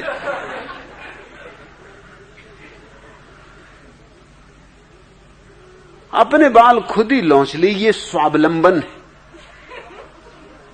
है तो स्वावलंबन साफ लगता है। तुम किसको संत कहते हो? संत की तुम्हारी परिभाषा क्या है? परिभाषा तुमने पाई कहां से? तुम्हारे आसपास जो भीड़ होगी वही तुम्हें परिभाषा दे देती कि इस तरह का आदमी संत होता है। एक बार भोजन करता हो तो संत, इस तरह बैठता हो, इस तरह उठता हो तो संत। भीड़ की अपेक्षाएं जो पूरी करता वो उस भीड़ के लिए संत। नवल किशोर, तुम कहते हो क्या किसी संत के दिए हुए मंत्र को दोहराने से और संत और मंत्र देगा? असंभव। क्योंकि मंत्र शब्द बनता है उसी धातु से जिससे मन बनता है। मन तो मंत्र से ही बनता है। मन का काम ही क्या है? तुमने कभी ख्याल किया? मन का काम है सलाह देना, ऐसा करो, वैसा मत करना। इसलिए तो हम सलाहकार को मंत्री कहते, सलाह देता है कि ये करो, वो करो। मन जो है वो मंत्री है, वो सलाहकार है। मन और मंत्र संयुक्त है। मंत्र यूं समझो कि ईंट है, उसी की ईंटों से बना हुआ मन। मन से मुक्त होना है, इसलिए मंत्र के द्वारा तो कोई मन से मुक्त नहीं हो सकता। मन का तो उपयोग मंत्र से ही करना होगा। अगर तुम बैठ के राम राम जपोगे तो जपोगे किससे? मन से ही जपोगे। और अगर मन का ही अभ्यास कर रहे हो, मन की ही दंड बैठक लग रही, तुम राम राम राम राम किए जा रहे हो, ये मंत्र की ही दंड बैठक, इससे तो मन और मजबूत होगा। मन से मन मजबूत होता है, और जितना मन मजबूत होता है उतना ही तुम्हारे और तुम्हारी आत्मा के बीच बाधा खड़ी होती। इसलिए कोई संत मंत्र नहीं देगा। संत तो तुम्हारे मंत्र को ही छीन लेगा और तुम्हारे मन को भी छीन लेगा। संत तो तुम्हें रास्ता बताएगा मन के पार जाने का। हां, अगर तुम्हें मन की शक्तियों को बढ़ाना है, आध्यात्मिक शक्तियों का नाम मत लेना, अगर मन की शक्तियों को बढ़ाना है तो मंत्र उपयोगी है। मंत्र के प्रयोग से मन की शक्तियां बढ़ जाएंगी, मगर मन की शक्तियों को बढ़ा के भी क्या करोगे? समझ लो कि पानी पे भी चलने लगे तो फायदा क्या है?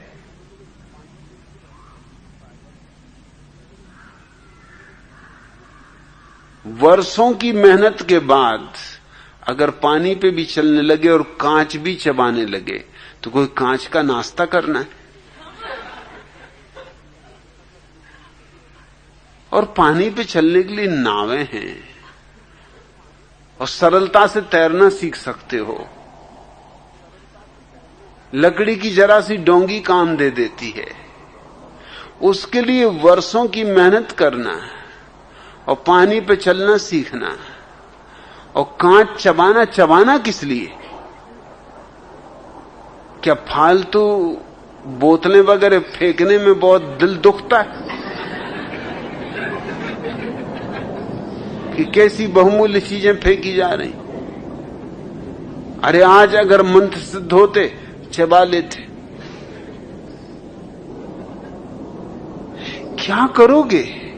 अगर दूसरों के विचार भी पढ़ने लगे, अपने ही विचार पढ़ के कुछ नहीं मिला, दूसरे का विचार पढ़ के क्या मिलेगा? और कचरा अपना ही काफी है, और दूसरे का कचरा और लेके क्या करोगे? दूसरा अपने विचारों से मुक्त होना चाह रहा है और तुम उसके विचार पढ़ने को उत्सुक हो। मंत्र से मन की शक्तियां जरूर बढ़ सकती। क्यों? क्योंकि मंत्र एक खास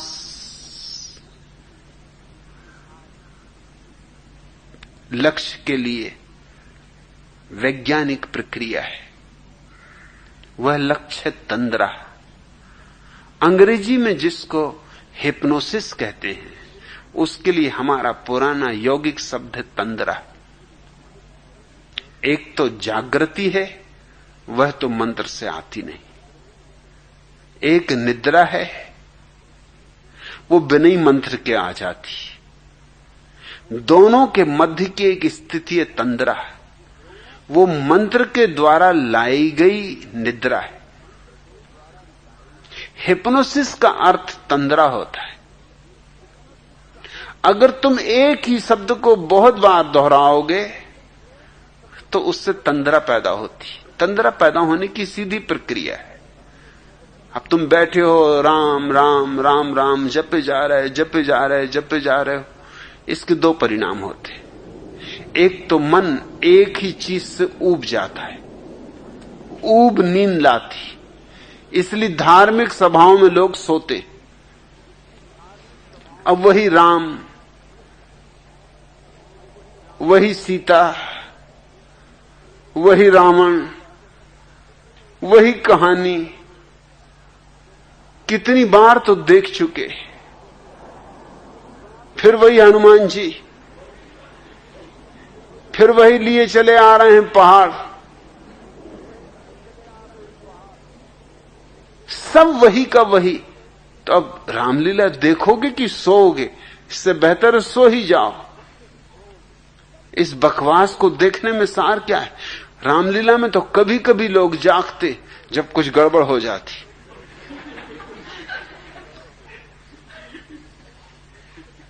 जैसे ऐसा हुआ एक बार,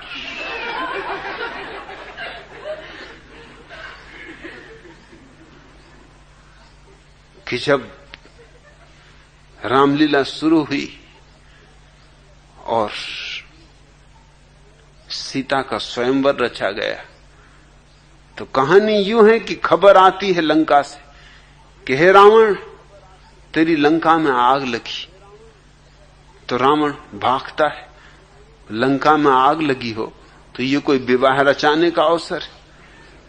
बेचारा भागता अपनी लंका बचाने। ये तरकीब है, ये ऋषि मुनियों की जालसाजी है,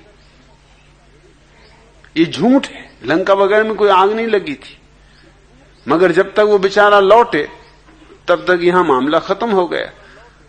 उसको हटाना जरूरी था, क्योंकि वो शिव का भक्त था और वो शिव का धनुष था, और उसने प्रार्थना की थी, शिव से उसे वरदान था कि शिव उसकी साथ देंगे, सहायता करेंगे। अरे अपने चमचों की कौन सहायता नहीं करता? छोटे मोटे भी करते हैं, वो तो शिव जी बेचारे बड़े पहुंचे हुए पुरुष। और ये रावण कितनी सेवा किया, उनकी अपनी गर्दन काट काट के रख देता था। अब और क्या चाहिए, चमचे से और क्या चाहिए? तो वो तोड़ देता धनुष बाण। डर था। रामचंद्र जी उसके सामने छोकरे ही थे। एक दो धौल जमाता और तोड़ ताड़ के अपना लेके सीता को रवाना हो जाते, तो सब रामायण वहीं खत्म कर देता। तो उसको भगाना पड़ा। जब तक वो गया तब तक राम ने धनुष बाण तोड़ लिया, विवाह हो गया। अब इसको तो बार बार होता है, तो लोग जाति से अपना इंतजाम करके लेके जाते हैं। रामलीला लोग देखने जाते हैं तो दरी ले जाते हैं, चटाई ले जाते हैं, कंबल तक ले जाते हैं। अपने दरी चटाई बिछा के, कंबल ओढ़ के, मस्त बच्चों को सुला के, फिर खुद भी झपकी लेते। मगर उस दिन कुछ गड़बड़ हो गई, बच्चे तक जग गए। क्योंकि जब रावण को खबर आई कि तेरी लंका में आग लगी, उसने कहा कि लगी रहने दो। लोग थोड़े चौंके कि ये बात क्या है। जनक महाराज भी थोड़े हैरान हुए, अब करना क्या है। रामचंद्र जी की तो सटपटी गुम हो गई होगी। लक्ष्मण बोले होंगे, भैया आप क्या करना। और उसने तो, रावण ने आव देखा ना ताव, वो गुस्से में था। असल में मैनेजर ने उसको जितनी मिठाई मिलनी चाहिए थी उतनी नहीं दी थी, कम दी थी। उसने कहा देख लेंगे। तो उसने पहली अवसर हाथ आया दिखा दिया, उठा और उसने तोड़ दिया धनुष। धनुष भी क्या था, कोई शिव जी का धनुष। ये इसकी पौड़ी रखी हुई थी बांध के, उसने तोड़ ताड़ के कई टुकड़े करके फेंक दिए, एक दो नहीं। और उसने कहा निकाल, तेरी सीता कहां है, खत्म करो इस बात को एक बार। क्या हर साल लगा रखा है कि वो खेल फिर से हो। फिर सारी जनता जग गई, बच्चे रोने लगे, स्त्रियां चौंक गईं, लोग खड़े हो गए, बैठे नहीं कि ये हो क्या रहा है। न देखा कभी आंखों से, न सुना कभी कानों से, नई ही रामलीला हो रही। वो तो भला हो जनक का, बूढ़े थे, सयाने थे, पुराने अनुभवी थे, घाघ जिसको कहते, कई रामलीलाएं करवा चुके थे। उन्होंने तत्क्षण मामले को संभाल लिया। उन्होंने कहा भृत्यो, तुम भूल से मेरे बच्चों के खेलने का धनुष ले आयो। अरे ये शिव जी का धनुष नहीं है, शिव जी का असली धनुष लाओ। पर्दा गिराया, धक्का देके किसी तरह रावण को हटाया, दूसरा धनुष बाण लाया गया, और दूसरे आदमी को रावण बना के लाया गया। जनता बड़ी चौंकी की, रावण तो दूसरे मालूम होते। वो पुराना पहलवान कहां है? उसको तो 4 आदमी पकड़े अंदर बैठे, वो भीतर से चिल्ला रहा, जी मैं धनुष्मान तोड़ूंगा, आज मामला खत्म ही कर देना, रफा दफा।